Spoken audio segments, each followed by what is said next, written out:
다 같이 성경을 들고 일어서시기 바랍니다. 봉독해 드릴 하나님의 말씀은 요한계시록 21장 1절에서 2절 말씀까지를 제가 봉독해 드리겠습니다. 이것은 하나님의 말씀입니다.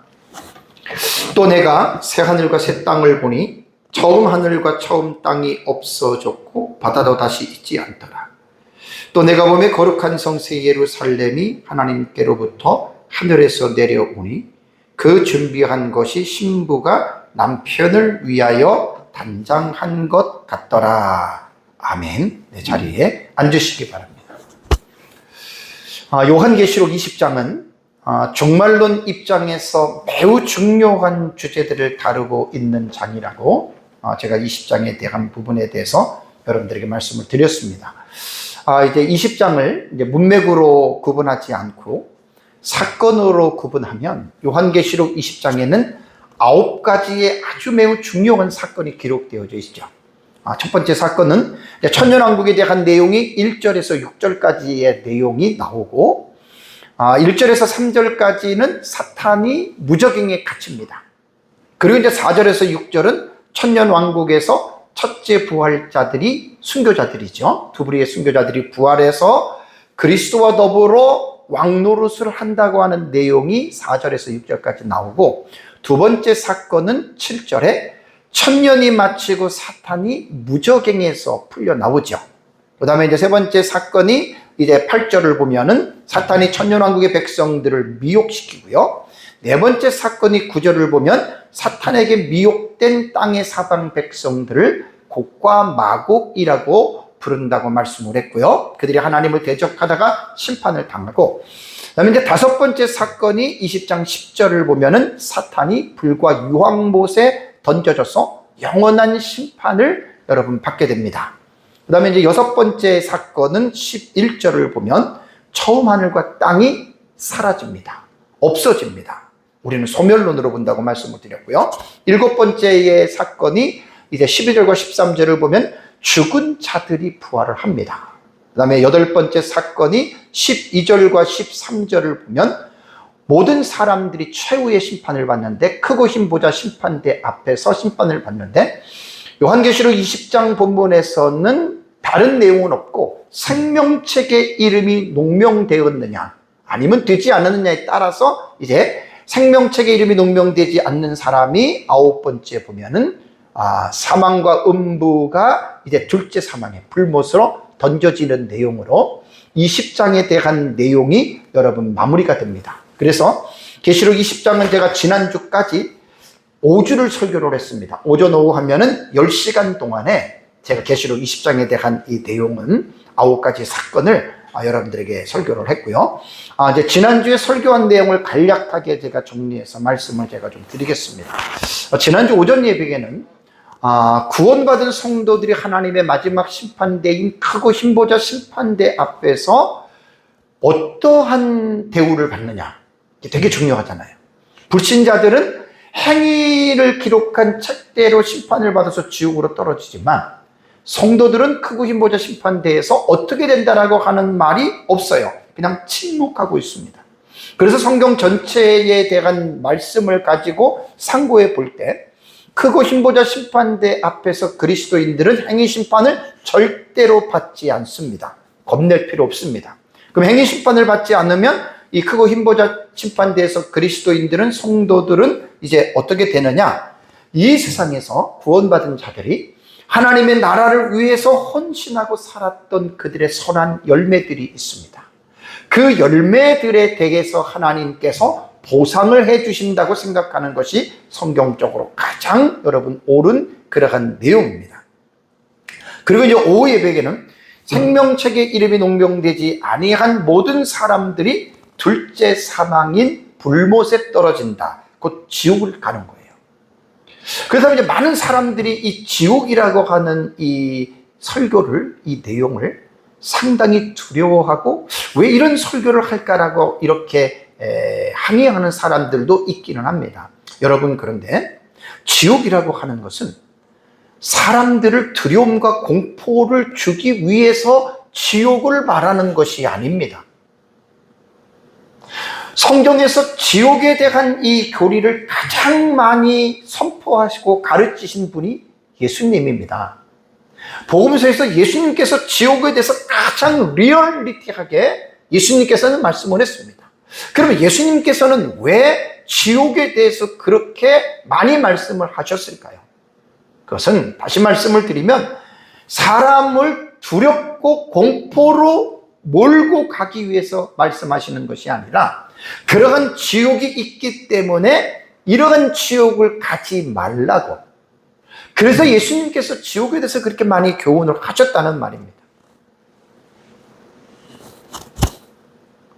바울은 디모데에게 하나님께서 인간을 향하신 그 하나님의 마음이 어떠한지에 대해서 교훈을 했는데, 디모데전서 2장 4절에 바울은 디모데에게 분명하게 하나님의 마음을 이제 가르쳐 주었습니다. 디모데전서 2장 4절을 보면 하나님은 모든 사람이 구원을 받으며 진리를 아는 데 이르기를 원하시느니라 라고 이렇게 말을 했습니다.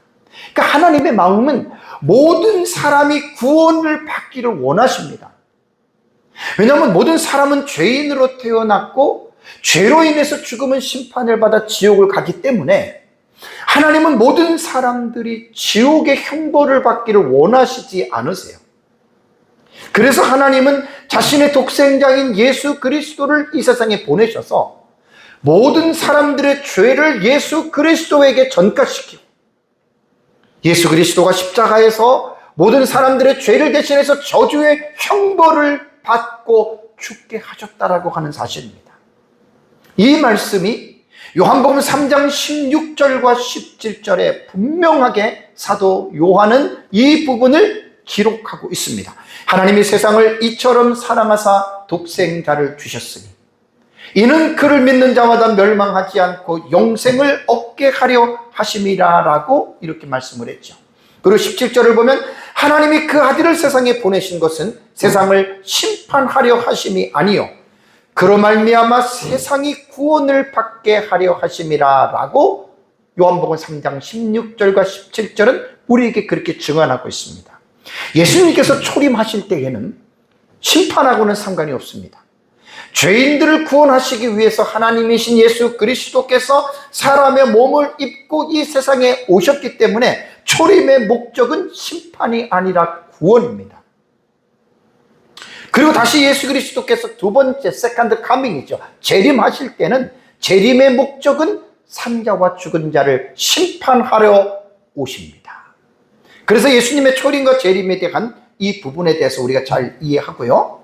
우리는 사람들에게 지옥을 서슴 없이 말해야 됩니다. 머뭇거리지 말고 지옥을 말을 해야 됩니다. 근데 우리가 지옥을 말하는 것은 조금 전에 말씀드린 대로 그들을 두렵게 하는 것이 아니라 그러한 지옥에 여러분들이 가지 말라라고 하기 위해서 우리가 그들에게 지옥을 전하는 건데, 그렇다면 천국은 어떻게 들어가느냐? 그것은 하나의 방법밖에 없습니다. 예수 그리스도를 믿는 방법밖에 없죠. 그래서 우리가 그러한 복음을 여러분 우리가 전해야 된다라고 하는 것, 지난주에 제가 설교했던 그러한 내용입니다.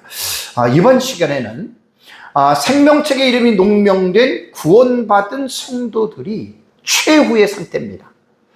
조지신학 종말론을 제가 작년에 32시간 설교를 할 때에 마지막 파트가 이 부분입니다.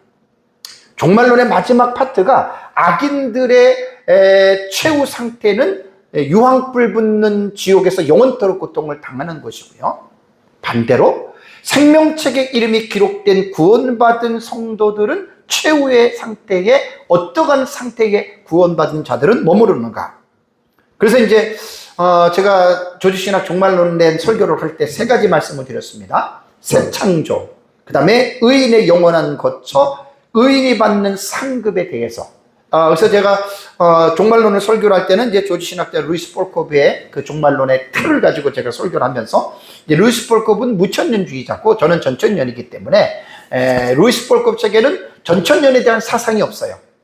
그래서 제가 전천년 입장에서, 역사적 전천년 입장에서 이제 종말론의 그 틀을 가지고 이제 설교를 32시간 동안에 작년에 제가 그 설교를 했습니다. 그래서 새 창조라고 하는 이 부분은 계시록 21장 본문을 주의할 때 제가 이제 좀 간단하게나마 말씀을 드리기로 하겠고요. 의인이 받는 상급에 대해서는 지난주에 제가 설교를 했습니다. 오전 예배 말씀을 드렸고, 이제 이번 시간에는 이제 종말론으로 볼 때는 마지막 파트가 돼요. 의인의 영원한 거처가 어떤 곳인가? 이게 정말로 중요한 내용들입니다.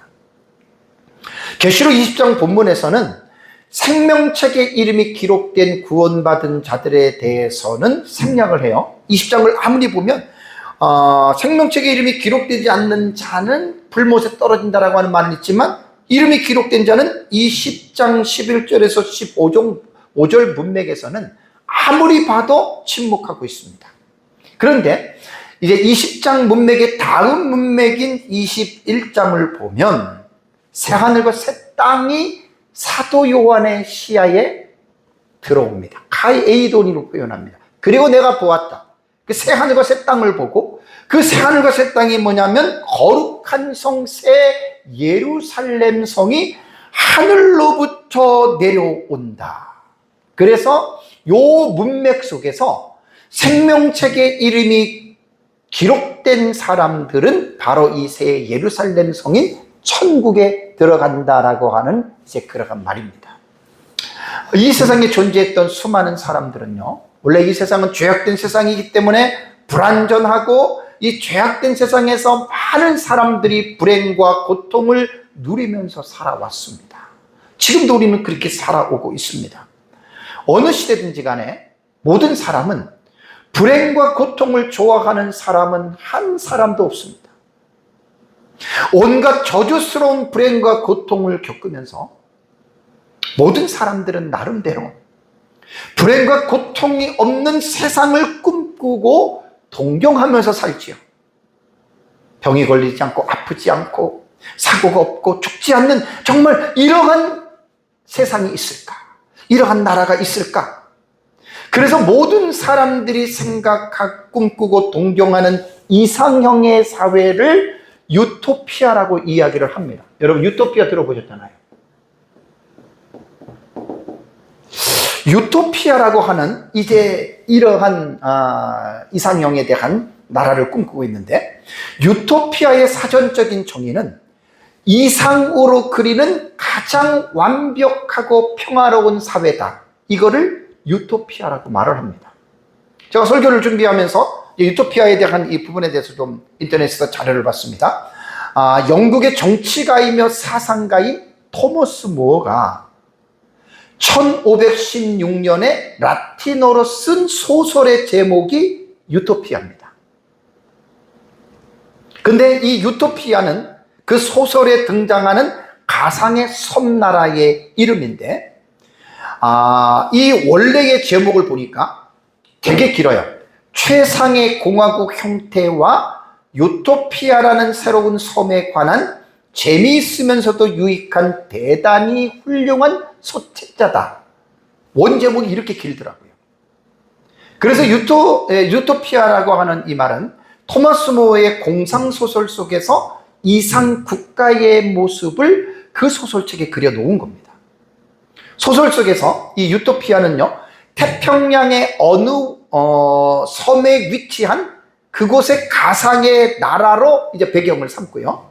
거기에서 이제 약 10만 명 정도 되는 사람들이 평등하고 행복하게 살아가는 이상형으로 토머스 모어는 그 책에서 그려놨습니다. 저는 물론 책을 읽지 않았고요. 나무 위키에 요약되어져 있는 내용을 쭉 살펴봤어요.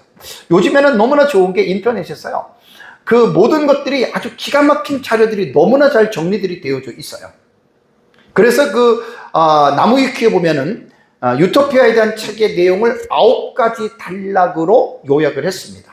그래서 이제 10만 명이 되는 사람이 유토피아라고 하는 그 섬에서 살아가면서 이제 9가지를 어떻게 했냐면 지형, 그 다음에 공산사회, 그 다음에 민주정치 체제 및 사회제도, 그 다음에 교육과 가치관, 그 다음에 노예제와 결혼, 그 다음에 법집행, 그 다음에 군사, 그 다음에 종교에 대한 이러한 것들을 이제 쭉 요약을 해놨더라고요. 그래가지고 이제 토머스 모어가 그 책을 쓴 거예요. 재미있는 것은 여러분 뭔지 아십니까? 여러분 유토피아라고 하는 이 용어가 뭔지 아셔요? 유토피아? 이게 용어가 헬라어에 대한 단어에서 온 거예요. 헬라어로 그다음에 토포스예요. 토포스. 우토포스예요. 우토포스. 이게 우토포스라고 하는 단어가요. 이 토포스라고 하는 단어가 두 단어거든요. 우라고 하는 이 단어는요, 장소, 이게 없다라고 하는 단어예요. 영어로 말하면 없는 거예요. 토포스는 장소예요. 그럼 무슨 뜻입니까? 유토피아는 그런 장소가 없다는 말이에요. 아이러니하지 않습니까? 유토피아라고 하는 말이 어디에도 없는 장소라고 하는, 그게 책 제목이라는 말이에요. 그래서 오늘날 이 유토피아는 이상향을 일컫는 보통 명사로 그냥 사람들의 입에 그거는 유토피아야, 그건 실제적으로 있는 곳이 아니야 라는 이러한 말로서 사람들이 지금 사용하고 있다라고 하는 말입니다. 그러니까 이 유토피아는요, 모든 사람들이 꿈꾸고 희망하는 이상형의 이 사회와 국가는 사람들의 생각 속에, 인식 속에 존재할 뿐, 이 세상에는 결코 이상형적인 나라는 있을 수가 없다라고 하는 말입니다. 그러니까 모든 사람들이 지금 이러한 생각을 가지고 그렇게 지금 생각하고 있습니다. 좀 더 나은 나라. 그래서 이 세상에서는 정치 형태가 민주주의 체제가 있고 사회주의 체제가 있잖아요. 그 다음에 공화정도 체제들이 있고. 근데 어떠한 그 정치 형태든지 간에 완전한 정치의 그런 모습은 여러분 이 세상에서 있을 수가 없습니다.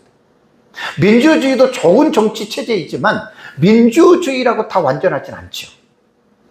근데 여러분, 제가 왜 서론 부분에 이 유토피아에 대한 이 말을 여러분들에게 제가 소개를 하냐면, 저는 반대로요, 모든 사람들의 인간의 내면 속에서 너나 할 것 없이 모두가 꿈꾸고 바라는 그러한 이상 세계가 나는 있다라고 오늘 제 설교에서 여러분들에게 제가 말을 하고 싶습니다. 그렇다면 모든 사람들이 상상을 초월하는, 아무리 좋은 상상을 통해서 여러분들이 이상의 나라를 그렸다 하더라도 그 나라보다 더 아름답고 더 좋은 나라가 저는 분명하게 존재한다. 그러면 그 나라가 어디에 있느냐? 기독교의 경전인 성경에 기록되어 있습니다. 성경에 그 이상적인 나라가 기록이 되어져 있는데, 이 나라를 우리는 어디로 말을 하느냐? 하나님의 나라인 천국이다라는 말입니다.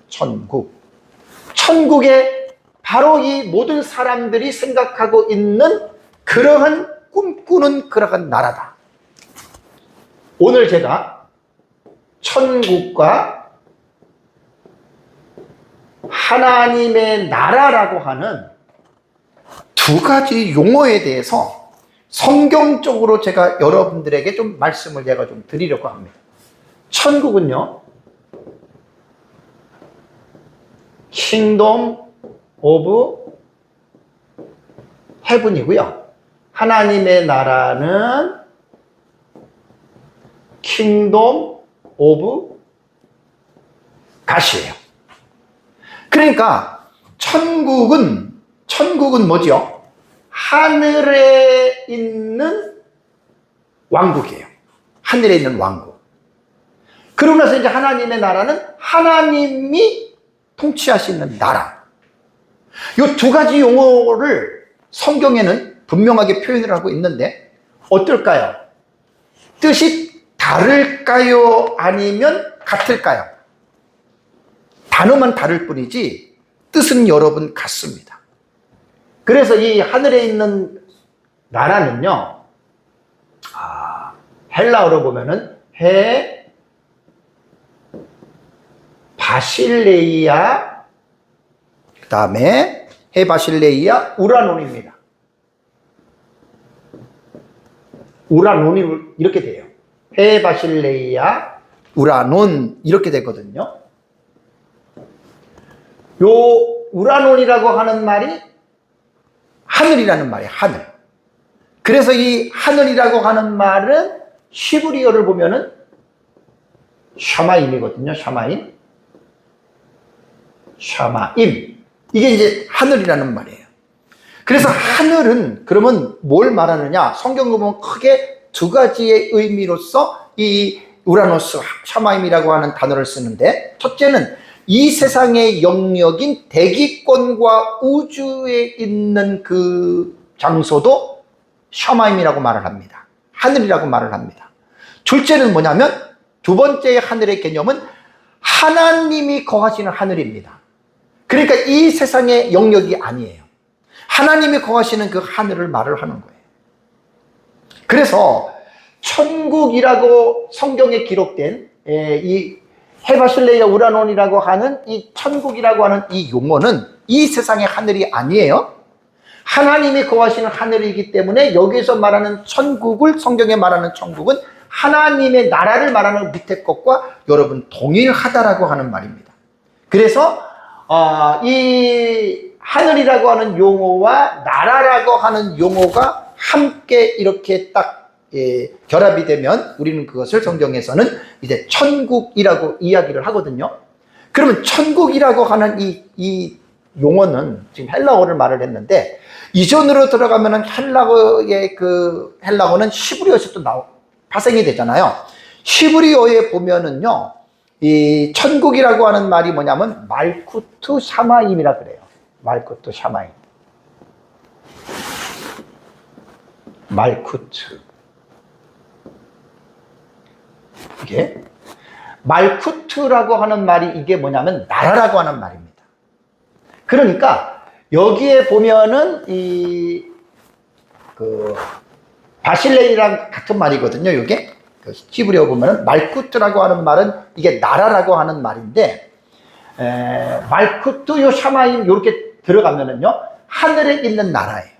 그러니까 그 신약 성경에 그 하늘에 있는 나라라고 할 때, 여기 바실레이아 그다음에 우라논이라고 하는 이 하늘에 있는 나라라고 할 때는 구약 성경에 말쿠트 샤마임이라고 하는 하늘에 있는 나라, 이 부분에서 왔다는 겁니다. 시편 103편 19절을 볼까요? 여러분, 시편 103편 19절을 보면은 여호와께서 그의 보좌를 하늘에 세우시고 그의 왕권으로 만유를 다스리시도다라는 말이 나오죠. 그러니까 여호와께서 그의 보좌를 하늘에 세우셨다. 이게 하나님의 나라예요. 제가 지금 모든 사람들이 마음속에 그리고 꿈꾸고 동경하는 그러한 정말 이상적인 나라가 있을까? 저는 분명히 있다라고 말했습니다. 이 세상에는 없습니다. 그러면 그 나라가 바로 하나님의 나라다. 이번 주하고 다음 주하고 제가 좀 하나님의 나라에 대한 설교를 조금 진행적으로 해 나가려고 지금 생각을 합니다. 그래서 기본적으로 우리가 이제 용어에 대한 이 부분에 대해서 조금 우리가 좀 이해를 할 필요가 있습니다. 그러면 이 천국은 하늘에 있는 나라인데, 두 번째는 요 하나님의 나라 있잖아요. 갓이 들어가잖아요. 그죠? 요거는 해 바실레이아 투 데우. 여기에 그 데우가 헬라어로 뭐냐면은 데우거든요. 데우. 요게 이제 하나님이라는 말이에요. 그러면 왜 신약 성경에는 하늘에 있는 나라라고 말을 했고, 왜 하나님의 나라라고 하는 이 두 가지의 용어를 사용을 했겠느냐? 이거는요, 약간 의미상의 차이가 있습니다. 왜냐하면 킹덤 오브 헤븐이라고 말할 때 하늘에 있는 나라라고 여러분 이렇게 말을 할 때에는 하나님을 믿지 않는 사람들도 자기들의 신이 어디에 있다고들 생각을 해요. 보통 사람들은 그냥 하늘에 있다 이렇게들 보잖아요. 그죠? 그런데 킹덤 오브 갓, 하나님의 나라는 이거는 차원이 다른 거예요. 그죠? 하나님이라고 하는 신이 그 신의 왕국이라고 하는 여러분 이러한 말입니다. 그래서 이제 성경을 보면은 천국이라고 하는 하늘에 있는 나라도 사용을 했고, 그 다음에 하나님이라는 킹덤 오브 갓, 하나님의 나라라고 하는 이 용어도 사용을 병행해서 사용을 했습니다. 그렇다면 왜 이렇게 한 용어만 쓸 것이지 두 가지 용어를 번갈아 가면서 사용했을까? 거기에는요, 우리가 신약성경 사복음서를 보면 이제 우리말 기준으로 제가 정리를 해보니까 마태복음, 마가복음, 누가복음, 요한복음 있잖아요. 요 사복음서를 보면은요, 마태복음의 특징이 뭐냐면, 마태복음에는요 하나님의 나라라고 하는 헤바실레이아 투 데우라고 하는 킹덤 오브 갓이라고 하는 하나님의 나라라고 하는 용어는 마태복음에 딱 4번 나옵니다. 나머지는 천국, 킹덤 오브 헤븐이죠. 하늘에 있는 나라가 마태복음에 36번이 나와요. 그럼 마태복음을 통해서 우리는 뭘 알 수 있냐면, 마태는 의도적으로 하늘에 있는 하나님의 나라보다는 하늘에 있는 나라라고 하는 천국이라고 하는 용어를 마태는 의도적으로 사용했다는 말입니다. 왜 그런 줄 아세요? 마태복음은 마태가 유대인들을 대상으로 기록을 한 책입니다. 이스라엘 백성들은요, 구약시대부터 하나님이라고 하는 이 용어를 그들은 마음껏 부르지를 못해요. 하나님을 경외하는 그런 마음이 그들에게는 강하기 때문에 그들은 하나님이라고 하는 이름을 함부로 부르지 않습니다. 그래서 이제 하늘에 있는 신 할 때는, 하나님이 하늘에 계신다고 할 때는 그냥 이름은 안 부르고 하늘에 있는 신 이렇게 말하는 거예요. 그래서 마태는 의도적으로 마태복음에 천국을 36번 사용하고 하나님의 나라는 4번밖에 사용을 하지 않았고요. 그 다음에 마가복음을 보면 마가는 하나님의 나라를 14번 사용했습니다. 킹덤 오브 갓 4번 사용했고 2번만 천국으로 사용했고, 누가복음에는 하나님의 나라를 27번 사용을 했습니다. 천국은 사용하지 않았어요. 요한복음에는 하나님의 나라만 딱 2번 사용했습니다. 자, 여기에서 우리가 이제 알 수 있는 게 아까 그 차이예요. 이스라엘 백성들은 하나님의 이름을 함부로 그들이 사용하지 않기 때문에 그들은 하늘에 있는 나라 이렇게 그들은 불렀고, 이방인들에게는 마가와 누가와 요한은 그렇게 이방인들이 오해할 수 있기 때문에 하나님이라고 하는 그 이름을 둬서 하나님의 나라라고 여러분 이렇게 표현을 했다라고 하는 말입니다. 그래서 결론적으로 이제 용어에 대한 부분을 정리를 하면, 천국이라고 하는 헤바실레이아 톤 우라논이라고 하는 이 말과 그 다음에 헤바실레이아 투 데우 하나님의 나라는 용어 단어만 다를 뿐이지 의미는 어떻게 해요? 같다. 이렇게 정리하고 여러분 넘어가야 됩니다. 자, 제가 이제 조금 전에 말씀드린 대로 성경은 그렇다면 우리에게 어떠한 내용을 우리에게 말하고 있을까요? 성경이 무슨 뜻이죠? 성경에 뭐가 기록되어 있죠? 성경의 중요한 핵심적인 내용은 무엇입니까? 이걸 이제 예수님을 믿는 사람들은 분명하게 여러분 깨달아야 됩니다. 요한복음 5장 39절을 한번 볼까요? 요한복음 5장 39절은 너무나 중요한 내용이죠. 요한복음 5장 39절을 보면 예수님께서 제자들에게 이런 말을 했습니다. 너희가 성경에서 영생을 얻는 줄 생각하고 성경을 연구하거니와 이 성경이 곧 내게 대하여 증언하는 것이라 라고 이렇게 말을 했습니다. 많은 사람들이 성경을 통해서 성경을 읽고 성경은 이런 내용이다, 이런 내용이다, 이런 내용이다라고 저마다 성경에 대한 자기 나름대로의 평가를 합니다. 예수님께서 구약 성경이 어떠한 책인지를 딱 요한복음 5장 39절에 아주 명료하게, 간단하고 명료하게 딱 예수님께서 말씀을 하셨습니다. 성경에서 영생을 얻는 줄 생각하고 성경을 연구하라. 성경은 영생에 관한 주제를 가지고 기록한 책이라는 말입니다. 영생이라고 하는 말은요, 아이오니오스하고 조에라고 하는 영원한 생명이라고 하는 두 가지의 단어를 말하는 것이거든요. 그럼 여러분, 이 영생이라고 하는 영원토록 살아가는 장소가 어디겠습니까?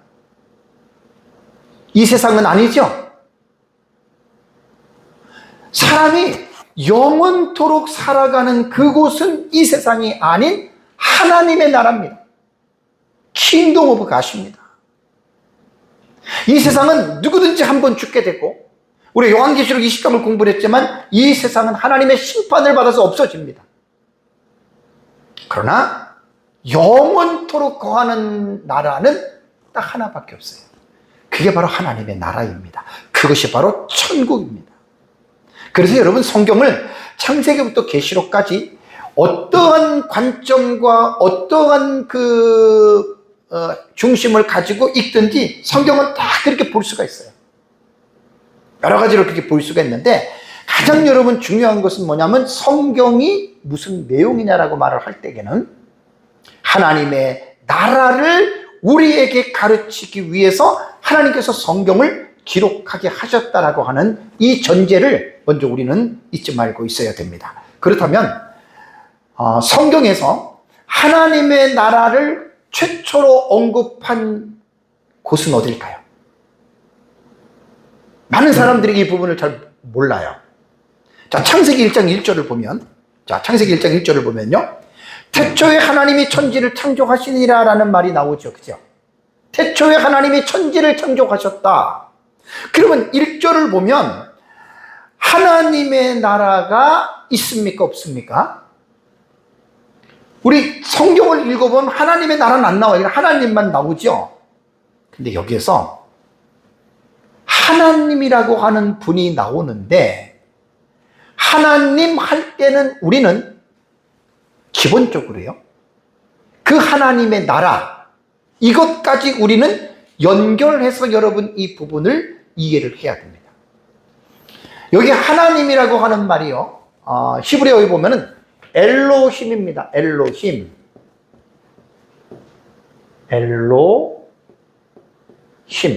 네. 히브리어로 보면은 엘로힘이거든요.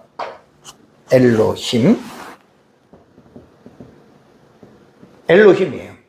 이 엘로힘이라고 하는 말은 원래 단수형이 엘로아흐라고 하는 이 단수형에 임이라고 하는 이 꼬리가 붙으면 이게 히브리어는 복수예요. 복수. 그러면 하나님의 단수가 엘로아흐인데 이게 이제 임이 붙었으니까 복수잖아요. 그래서 이 히브리인들이, 이스라엘 백성들이 하나님을 부를 때 단수로 안 부르고 그들이 엘로힘 이렇게 불렀다는 거예요. 근데 여러분이 엘로힘이라고 하는 이 단어는 하나님만 사용되는 게 아닙니다. 구약 성경에 이 엘로힘이라고 하는 단어가 2600번 이상 나와요. 엄청 많이 나오는 단어입니다. 근데 이게 이스라엘 백성들이 믿는 그 하나님만 부르는 게 아니라 이방 신들을 가르치는데도 이 엘로힘이라고 하는 복수형을 씁니다. 그래서 사사기 11장 24절을 보면 모압 족속의 신 그모스를 부를 때도 엘로힘을 썼고, 열왕기상 11장 5절에 근동의 여신 아스다롯을 쓸 때에도 이 엘로힘을 썼고, 열왕기하 1장 2절에 에그론의 신 바알세붑도 엘로힘이라고 하는 이 단어를 사용을 했습니다. 그래서 문맥을 통해서 이 엘로힘이라고 하는 단어는 이스라엘 백성들이 사용을 했을 때에는 하늘에 계신 하나님, 그게 바로 그분을 불렀다라고 하는 말입니다. 그래서 창세기 1장을 읽을 때 많은 사람들이 하나님만 생각하지, 그 하나님께서 통치하시는 하나님의 나라를 사람들이 염두에 두지 않고 읽는다는 말입니다. 대단히 중요한 지금 말입니다.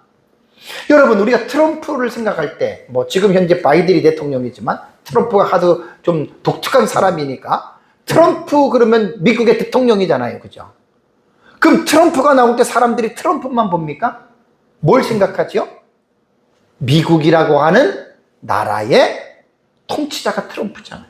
그러니까 창세기 1장 1절에 태초에 하나님이 천지를 창조했다라는 이 말씀 속에서 하나님이라고 하는 엘로힘이 나오면 하나님만 딱 떼어서 생각하지 마시고 그 하나님의 나라에 그분이 왕이다라고 하는 이 사실을 꼭 여러분들이 잊지 마시기 바랍니다. 그래서 성경은 하나님의 나라가 대주제고, 성경은 하나님의 나라를 우리에게 드러내기 위해서 성경은 기록했다라고 하는 이 사실을 꼭 그리스도인들은 기억하고 성경을 하나님 나라의 주제를 가지고 여러분들이 성경을 읽어야 됩니다. 그렇다면 창세기 1장 1절에 하나님께서 천지를 창조하셨습니다.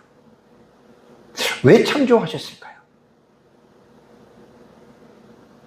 영적인 하나님의 나라잖아요. 그런데 왜 하나님께서 이 세상의 천지 만물을 창조하셨을까요? 하나님이 심심해서 이 세상에 만물을 지으셨을까요? 그건 아니에요. 자, 여기서부터 이제 우리는 하나님의 나라에 대한 관점과 하나님의 나라에 대한 사상을 잊어버리면 안 돼요. 그러니까 창세기 1장 1절에 태초에 하나님이 할 때 그 하나님은 하늘에 계시고 그분이 하나님 나라의 왕이시고 그분이 통치하시는 분이다. 창세기 1장 1절부터 우리는 이 사상을 요한계시록 끝날 때까지 이 사상이 잊어버리면 큰일 납니다. 그래서 요한계시록도요, 하나님의 나라가 지금 아까 21장 1절에 하늘에서 새 하늘과 새 땅, 새 예루살렘 성이 거룩한 성이 내려오잖아요. 이 하나님의 나라가 완성이 된 거예요. 그래서 성경은 하나님의 나라의 이 관점과 하나님의 나라의 이 사상을 중심으로 여러분 우리는 성경을 이해해야 됩니다. 자, 그렇다면 하나님이 왜 태초에 천지 만물을 창조하셨을까요? 그것은 간단합니다. 하나님 자신을, 그 하나님의 나라를 이 세상이라고 하는 물질 세계에 영원한 하나님의 나라를 드러내기 위해서 하나님께서 이 세상의 천지를 창조하셨다. 여러분 그걸 잊지 마시기 바랍니다.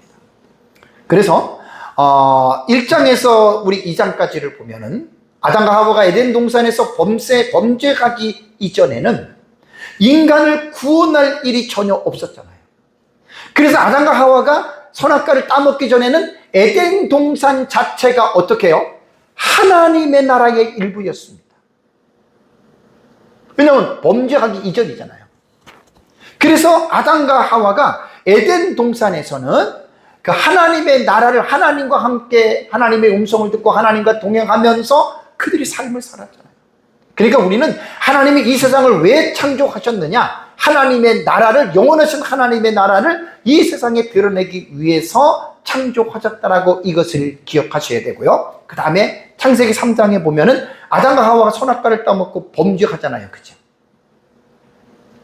자, 죄인이 됐습니다. 그러면 범죄한 아담과 하와에게, 범죄한 죄인들에게 하나님께서는 무엇을 그들에게 교육하기 원하시는 줄 아세요? 이것도 하나님의 나라입니다. 왜냐하면 아담과 하와가 범죄하고 나서 영생을 잃어버렸잖아요. 그리고 에덴 동산을 쫓겨났잖아요. 그럼 그들에게 하나님께서 하시고자 하는 그분의 계획은 그들에게 창세기 3장 15절을 보면 원시복음 나오죠. 여인의 후손이라고 하는 구원자를 하나님이 보내시겠다. 왜? 아담과 하와가 선악과를 따먹고 하나님의 나라를 잃어버린 겁니다. 에덴에서 쫓겨났잖아요. 그러니까 잃어버린 하나님의 나라를 하나님은 메시아이신 예수 그리스도를 통해서 그 하나님의 나라를 어떻게 해요? 회복시키기 위해서 하나님께서는 원시복음에 대한 이 본문을 아담과 하와에게 하나님께서 계시하셨다라는 말입니다. 그러니까 구원이라고 하는 말은 뭐냐면 인간이 죄로 말미암아 잃어버렸던 하나님의 나라를 예수 그리스도를 통해서 회복하는 거예요. 다음 주에 제가 하나님의 나라에 대한 현재성과 미래성에 대한 설교를 할 텐데, 예수를 믿으면 하나님의 나라가 현재에 임합니다.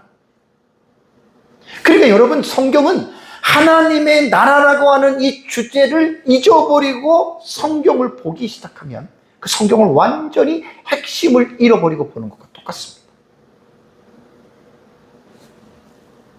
그리고 우리는 예수 그리스도의 사역을 한번 신약 성경을 통해서 우리 한번 이해를 해볼 필요가 있습니다.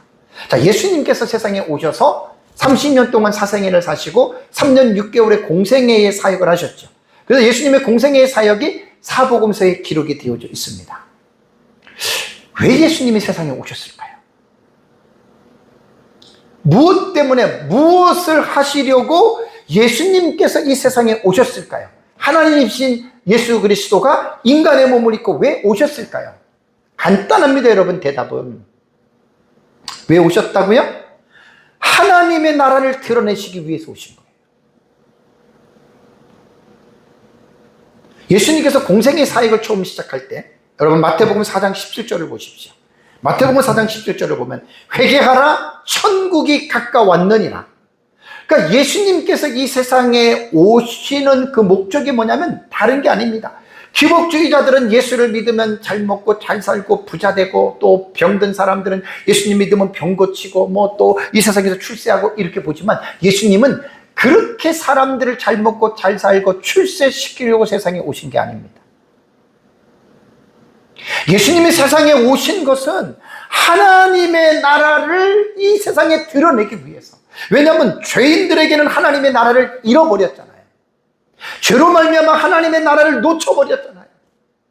그 죄로 인해서 잃어버렸던 그 하나님의 나라를 다시 인간들에게 찾아주기 위해서, 인간들에게 그 하나님의 나라를 심어주기 위해서 예수 그리스도께서 하나님이 사람의 몸을 입고 이 세상에 오셔서 그분의 공생의 첫마디가 회개하라 천국이 가까웠느니라.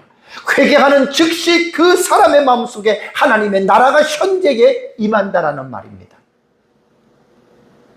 그래서 성경의 핵심 주제가 하나님의 나라예요. 킹덤 오브 갓이에요.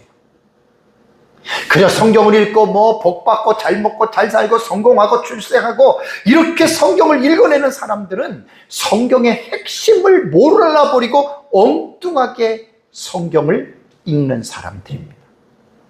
기복신앙이나 신비주의나 이 번영신학자들 완전히 성경을 모르는 사람들입니다. 그리고 예수님의 공생의 사역에 특이한 게 뭐죠?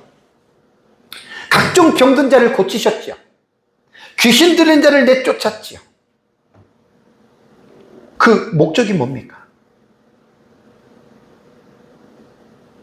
병든 자들을 치료해준 목적이 뭡니까? 귀신을 쫓아내준 예수님의 의도가 뭡니까? 하나님의 나라를 그 사람에게 드러내기 위해서 예수님께서 치유 사역과 축사 사역을 하신 거예요. 저도 한 20여 년 전쯤에 여러분도 아시지만 치유의 은사를 조금 경험을 했잖아요. 그때 제가 정리하면서 깨달은 거예요. 이 은사 목회를 하고 은사를 중심으로 사역하는 사람들이 무엇을 모르냐면, 은사와 이 치유에 대한 사역은요, 여러분, 그것이 목적이 되면 큰일 나요.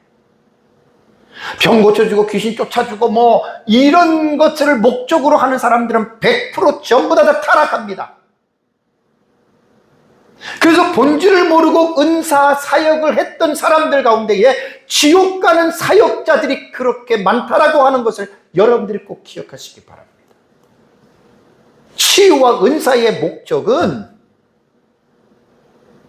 하나님의 나라를 그 사람들에게 드러내기 위해서 치유와 은사를 행하는 것이에요. 치유 사역자들, 은사 사역자들의 그들의 목적은 그게 아니고, 사람들에게 어떤 엑스타시나 어떤 사람들에게 어떤 기적을 맛보게 하는 아주 못된 사람들입니다.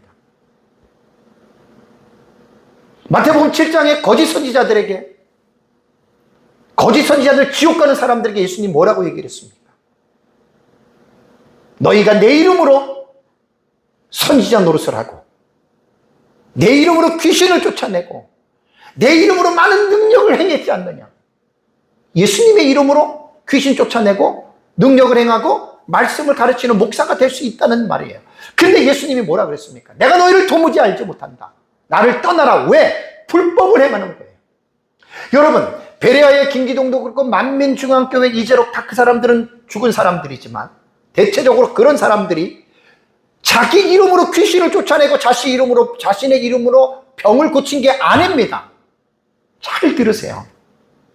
전부 다 그 사람들이 10만 명, 13만 명, 20몇만 명 교회를 부흥시킬 때 하나부터 열까지 전부 다 예수의 이름으로 사역을 했던 사람들입니다. 나사렛 예수의 이름으로 병 고치고 나사렛 예수의 이름으로 귀신을 쫓아냈던 사람들입니다. 근데 그들은 한국의 정통교회로 말미암아 이미 이단으로부터 오래전부터 그들은 정죄를 받았죠. 베레아 김기동 목사교는 침례교고 침례교단에서 아예 오래전부터 이단으로 정죄를 했고, 만민교회도 성결교인데 성결교 자체에서 오래전에 이단으로 정죄를 한 사람들입니다. 그 두 교회의 특징이 귀신 쫓아내고 병 고치는데 교회가 엄청나게 부흥을 한 거예요. 그분들이 다 예수의 이름으로 그 사역을 했단 말이에요. 예수님이 그 사람들 모릅니다. 마태복음 7장이 그런 내용이에요. 그러니까 치유하고 귀신 쫓아내는 것도 목표와 목적이 있어요. 하나님의 나라를 드러내기 위해서 병을 고쳐주고 하나님의 나라를 드러내기 위해서 귀신 쫓아내주는 거예요. 이걸 잊어버리면 큰일 납니다. 그리고 또 하나, 예수님께서 3년 6개월 동안 공생의 사역을 하셨습니다. 사복음서를 보면은 가는 곳곳마다 예수님께서 이적과 기적을 나타냈으니까 막 무리와 군중들이 그냥 엄청나게 예수님을 따라다닙니다. 오병이의 기적 아십니까? 7병이요. 말씀 듣다가 배가 고파가지고 사람들에게 먹을 것 없는데 어린아이에게 있는 물고기 2마리와 보리떡 5개, 조그만 것들이에요. 그걸 예수님이 축사하시고 어른들만, 남자들만 5,000명이니까 한 15,000에서 20,000명 되는 사람들을, 배고픈 사람 먹여줬어요. 수많은 사람들이 그래서 예수님만 딱 떴다 그러면 그냥 병든 자, 귀신 들린 자, 그냥 가난한 자들 전부 다 예수님의 뒤를 졸졸졸졸 쫓아다녔지 않습니까? 여러분, 예수님의 공생의 사역 3년 6개월 정도에 예수님께서 공생의 사역의 목적이 어디에 예수님께서 초점을 둔 줄 아십니까? 그러니까 요즘으로 말하면 교회가 막 그냥 많은 사람들 막 그냥 돗대기 시장처럼 막 모아가지고 막 교회가 부흥돼가지고 뭐 헌금 나와가지고 뭐 예배 땅 사고 뭐하고 이렇게들 생각하잖아요. 여러분, 예수님은 공생의 사역에서 예수님은 무리와 군중들에게 관심이 없었습니다. 예수님의 관심은 누구죠? 12 제자예요.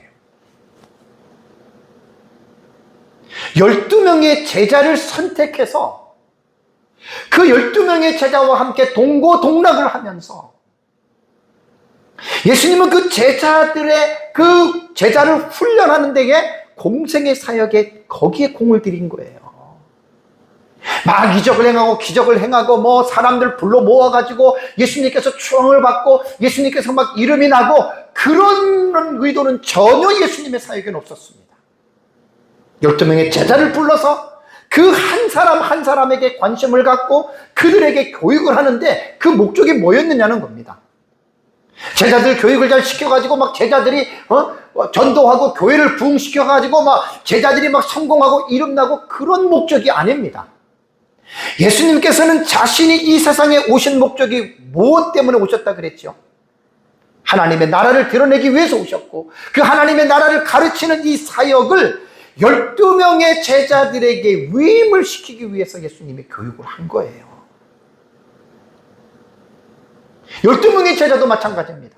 예수님이 스승했던 것처럼 무리와 군중의 관심을 갖는 게 아니에요. 교회 사역은 사람을 많이 불러 모으고 막 이런 데 관심을 갖는 게 아니라 한 사람 한 사람의 성도들을 교회에 들어오면 예수 그리스도를 영접해서 구원받으면 그 사람을 예수님처럼 살아가게 하기 위하여 예수님을 닮는 그 사람으로 살아가기 위해서 교육을 하는 것이 여러분 이게 교회입니다. 물론 그렇다고 해서 제 말에는 교회가 부흥되는 것을 제가 필요 없다는 말은 전혀 아닙니다. 부흥을 해야지요. 그러나 사람을 불러 모으는 목적이 뭐냐? 숫자만 채우고 돗대기 시장처럼 그게 목적이 아니라는 거예요. 많이 오면 뭐 헌금도 많이 해서 교회가 재정도 풍족해지겠지만 그게 목적이 아니라는 거예요. 죄인을 불러 모아서 하나님의 나라, 제가 하나님의 나라 지금 이 첫 시간은요 서론 시간입니다. 서론 시간. 이 하나님의 나라라고 하는 것들을 우리 뇌리 속에 딱 지금 못 박는 시간이에요. 그리고 하나님의 나라라고 하는 이 주제를 가지고 성경 전체를 보면 기절초풍합니다. 참 하나님의 나라가 이렇게 중요한데 하나님의 나라가 너무나 많은 사람들에게 이게 지금 알려져 있지 않고 있어요. 그냥 교회 다니면서. 그래서 예수님께서 12제자를 선택해서 훈련시키신 목적도 하나님의 나라입니다. 뭐 이 세상 나라에 그런 관점이 없어요, 여러분. 많은 사람들이 성경의 대주제인 하나님의 나라를 잘 모르고요. 이 영원한 생명을 누리는 성경을 이 세상을 중심으로 이해하고 가르치고 있다라고 하는 사실이 저는 너무너무 제 마음이 아픕니다. 마치 예수님을 믿는 목적이 이 세상에서 잘 먹고 잘 살고 성공하고 어떤 좋은 어떤 편안한 삶을 누리기 위해서 마치 예수님을 믿는 것처럼, 그래서 번영신학자들이 성경을 그렇게 변질시켜 놓은 거예요. 이러한 목회자들도 번영신학에 이 길들여지고 또 성도들이 그러한 복을 또 되게 원하잖아요. 되게 사모하잖아요. 목사님, 우리 사업 11조 많이 이야기해 주세요. 뭐 일산의 어떤 큰 식당은 한 달에 11조면 6천만 원 한대요. 한 달에. 일산의 유명한 뭐 기업이죠, 기업. 성도들이 돈 싫어하는 사람이 누가 있어요? 11조 많이 하도록 기도해 달라고. 물론 성도들이 돈 버는 건 나쁜 거 아닙니다. 돈도 벌어야 됩니다. 그런데 하나님의 나라가 우선이라는 거예요. 교회도 하나님의 나라에 관심을 갖지 않게 되면은요, 외적인 부흥만 추구해요. 사람을 많이 모으려고 그러고, 사람을 많이 모으려면 사람들의 또 성도들의 요구가 있어요. 그 요구에 부응하기 위해서 또 그 성공주의 목회에 빠진 사람들은 거기에 딱 올무에 빠지게 됩니다. 그래서 성경을 하나님의 나라의 관점으로 풀어가는 게 아니라 이 세상 나라의 관점으로 성경을 이제 풀어가게 되는, 이것이 여러분 교회의 타락이라는 말입니다. 사도 바울은 골로새 교회 성도들에게 구원받은 성도들이 이 세상에서 어떠한 이종표를 설정하여 살아가는지에 대해서 분명하게 밝혔습니다. 여러분 골로새서 3장을 보십시오. 골로새서 3장. 골로새서 3장 1절과 3절을 한번 보십시오. 너무 명확합니다. 그러므로 너희가 그리스도와 함께 다시 살리심을 받았으면 위의 것을 찾으라. 거기는 그리스도께서 하나님 우편에 앉아 계시느니라. 위의 것을 생각하고 땅의 것을 생각하지 말라. 이는 너희가 죽었고 너희 생명이 그리스도와 함께 하나님 안에서 감추어졌음이라 라고 이렇게 교훈을 했습니다. 자, 3장 1절에 그러므로 너희가 그리스도와 함께 다시 살리심을 받았으면, 조건이죠. 그러니까 예수님을 믿고 세례받고 구원을 받았다면, 이러한 조건을 갖춘 자라면 그들에게 하는 말이에요. 위의 것을 찾자는 거예요. 위의 것을. 2절에 위의 것을 생각하고 땅의 것을 생각하지 말라.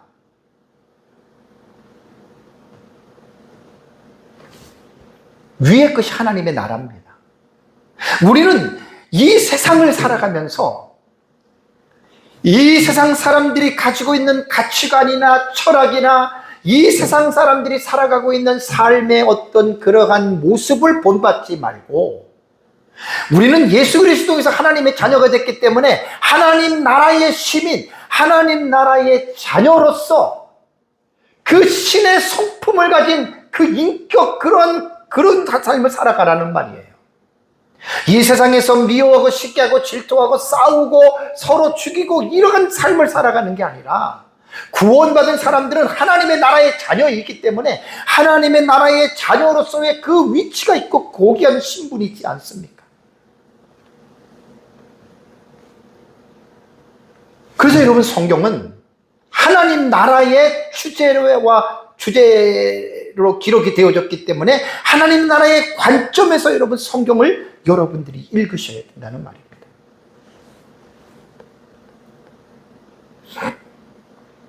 사랑하는 성도 여러분, 구약 성경과 신약 성경의 핵심 내용이 뭐라 그랬죠?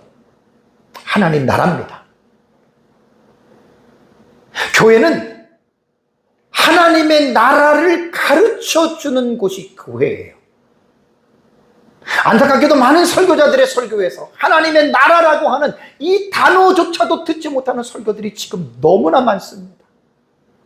다 세상 나라에 대한, 다 어떻게 보면 예수님 믿고 성공하고 부자 되고 잘 먹고 잘 살, 이런 쪽으로만 성경을 풀어가는 이러한 잘못된 설교자들 때문에 교회들이 하나님의 나라에 대해서 너무나 무지하게 지금 변한 것입니다. 목사가 입을 열면 하나님의 나라를 전해야 됩니다. 왜냐하면 성경이 그것을 우리에게 그렇게 교훈하고 있기 때문에 그렇습니다. 저는 약 20년 전에 하나님의 나라에 대해서 2년 동안 제가 공부한 목사님이 있어요. 김성길 목사님이라고. 너무 오래돼가지고 그 모임 이름도 제가 참 기억이 잘 안 나요.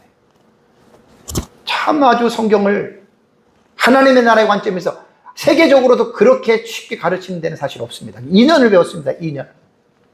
그러니까 아까 제가 창세기 1장 1절에 하나님이 할 때 그 하나님의 나라, 이렇게 창세기부터 계시록까지를 공부를 한 거예요. 너무 좋은 공부를 저는 오래전에 했습니다. 그렇게 공부를 했기 때문에 안타까운 게 뭐냐면 너무나 많은 목회자들이 하나님의 나라에 대해서 너무나 몰라요. 좀 기분이 상하시더라도 제 말 틀린 말은 아닐 것입니다. 그러니까 성경은 하나님의 나라입니다. 하나님의 나라를 하나님이 드러내시기 위해서 천지를 창조하셨고, 그래서 에덴 동산에 그렇게 만드셨고, 또 범죄한 이후에도 그 하나님의 나라를, 잃어버린 하나님의 나라를 회복시키기 위해서 하셨고, 제가 설교에서 빼먹는데 선지자들의 예언이 뭔 줄 아세요? 수많은 선지자들의 예언이 잃어버린 하나님의 나라를 회복시키는 그 예언을 한 거예요. 앞으로 이제 조금 제가 하나님 나라에 대한 설교를 할 때 반복적으로 좀 할 것입니다. 그럼 구약 성경의 하나님의 자녀들은 어떻게 살았는가? 마지막으로 히브리서 11장을 보겠습니다. 히브리서 11장 13절을 한번 보십시오. 히브리서 11장 13절에서 16절, 너무 중요한 말인데요. 이 사람들은 다 믿음을 따라 죽었으며 약속을 받지 못하였으되 그것들을 멀리서 보고 환영하며 어떻게 해요? 또 땅에서는 외국인과 나그네임을 증언하였으니. 이 히브리서 11장 너무 중요해요. 14절, 그들이 이같이 말하는 것은 자기들이 본향 찾는 자임을 나타냄이라. 자, 본향을 찾는다 그랬습니다. 그러면서 15절에 그들이 나온 바 본향을 생각하였다면 돌아갈 기회가 있었으려니와 16절에 그들이 이제는 더 나은 본향을 사모하니 곧 어디에 있다고요? 하늘에 있는 곳이라. 뭔가 좀 내용이 다르지 않습니까? 그럼 이러므로 하나님이 그들이 하나님이라 일컬음을 받으심을 부끄러워하지 아니하시고 그들을 위하여 한 성을 예비하셨느니라. 자, 여기에서 이 사람들은 이라고 하는 이 대상은요, 히브리서 11장을 보면은 믿음의 선진들을 총망라하고 있습니다. 아벨, 에녹, 노아, 아브라함, 사라, 그리고 후 문맥에 등장하는 이삭, 야곱, 요셉, 모세, 기생 라합, 기드온, 바락, 삼손, 입다, 다윗, 사무엘, 선지자들 등등등입니다. 구약시대에 있었던 우리의 모든 하나님의 백성들이 이 세상을 어떻게 살았느냐? 그들은 하나같이 모두가 다 믿음을 따라 살다가 믿음으로 죽었습니다.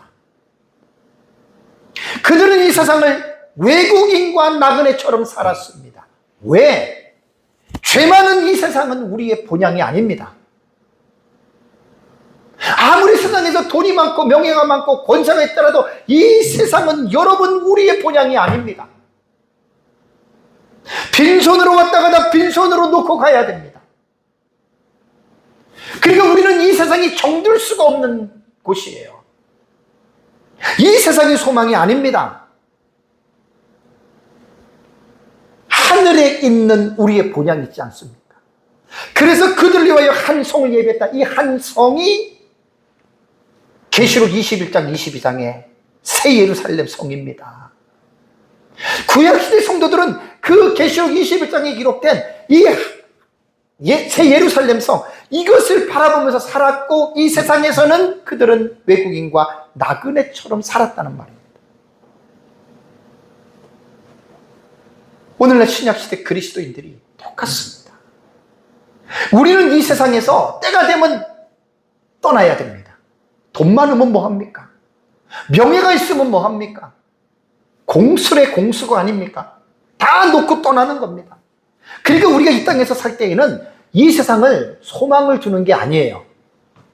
외국인과 나그네처럼.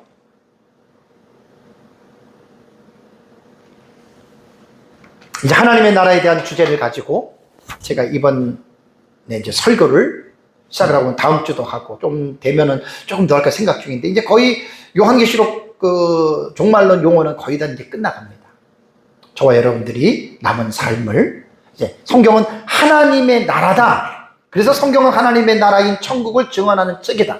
이것을 잊지 마시고 이 관점으로 성경을 잘 보면서 하나님의 나라를 위해서 살아가는 저와 여러분들이 되기를 주님의 이름으로 축복합니다.